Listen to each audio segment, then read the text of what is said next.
เจียวพี่น้องเจียวแดงงามเลยอ๋อสะดอกนี่งามดอกใหญ่นี่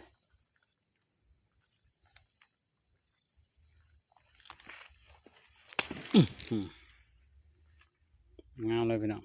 เป็นเจียวแดงนี่มันจะแก่แล้วเป็นดอกใหญ่บานเลยพุ่นดอกหน่อยนี่ดอกนี่มาพี่น้องนี่จะบานแล้วเบานี่ดอกนี่งามเลยเฮ้ยดอกนี่ช้ำไหม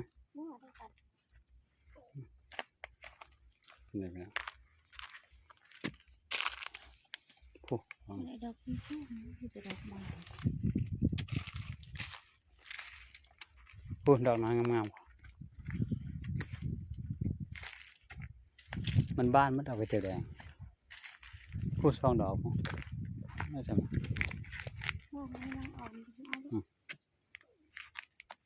เจียวลายไปหน่อยสมเอาเลยไม่ได้อึดดอกกระเจียวพี่น้องบ้านเฮานี่หายากได้บ้านเฮาเปิดมือเวลาชิบดอก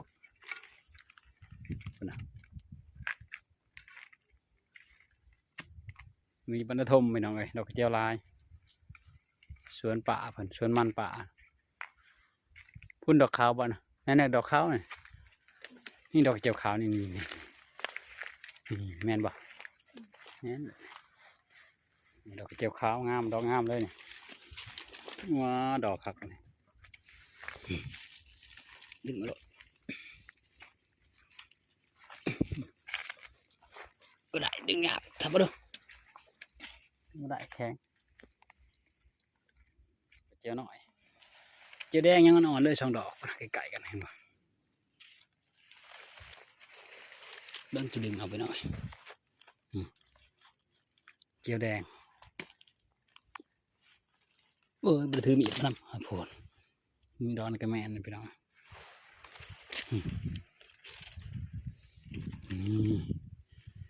เจียวหน่อยดอกใหญ่ก็มีดอกบานครับพี่น้อง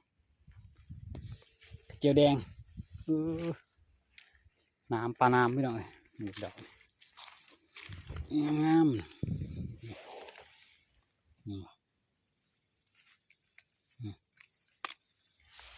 อ่อนยังอ่อนวิธีแฉกได้พี่น้องมีดอกบาน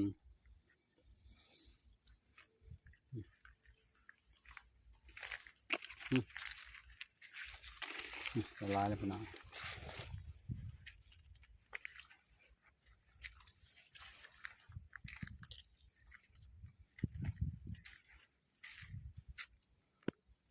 ปลาน้ำไปหน่อย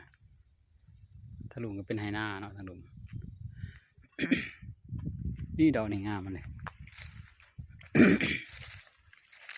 ยังมาเป็นอ่ะงามดอกเจียวแดงพอดีแสบสำเนี่ย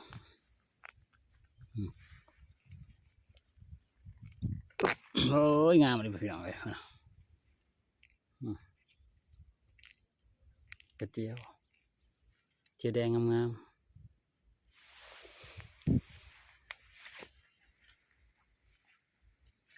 ดวกกินกระปนพี่น้องแสบกระปนกบ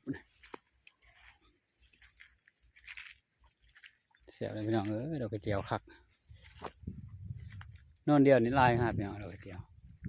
มาส่วนก่อนกลับไปกระตาหนึ่งแล้ว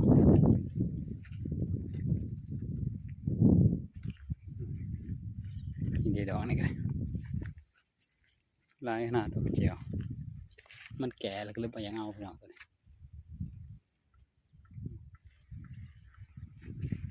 พี่ก็ปลายดอกนะคุณดอกกระเจียวคุณเปิดดอกนะ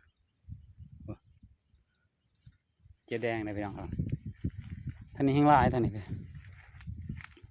โซนนี้มีแต่ดอกกระเจียวแดงพี่น้องโซนทางใต้ทางลุ่ม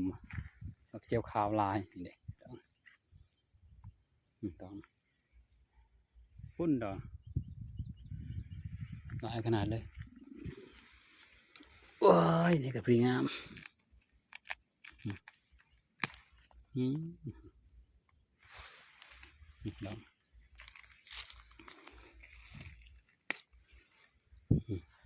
เฮ้ยดอกนี่ตัวนี้กำลังออกไปน้องน้อยๆเห็นบ่นี่ตัวนี้สูงแล้ว นี่ดอกนี่เห็นบ่พี่น้อง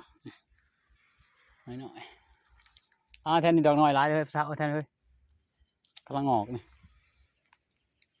แฉะเลยนี่ดอกละคำเลยเหมือน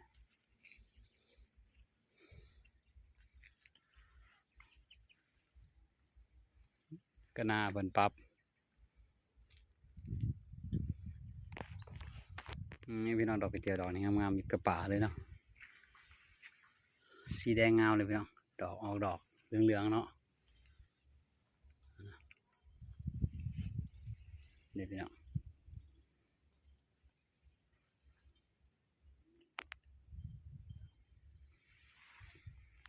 งามขนาดดอกกระเจียวแดงฟังงามต้มยำแจ่ว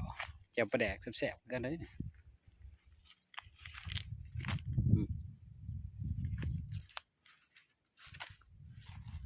นี่ดอกจุ่มดอกจุ่มดอกจุ่ม สักหน่อยจุ่มมันแกแล้วแต่ละบ้อง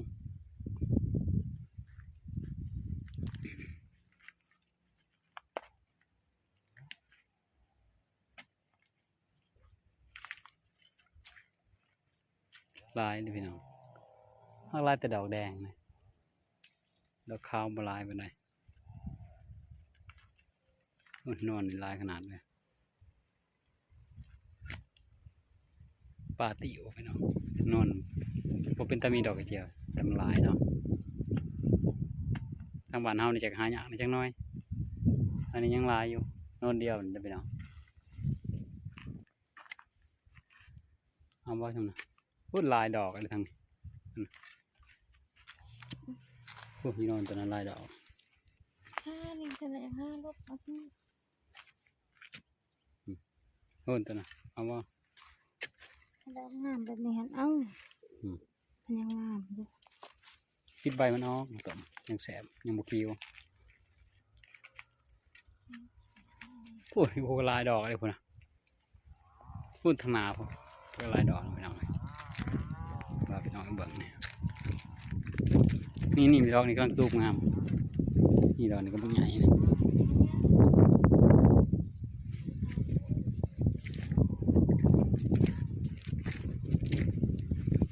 มีเต็มกระตาเลยได้เนี่ย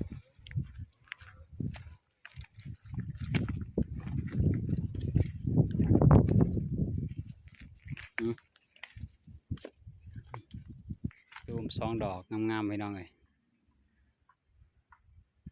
ดอกแก่ก็มีพุ่นนู่นดอกน่ะอยู่ไกลกำลังงามดอกนี่จุ่มๆไปน้องเลย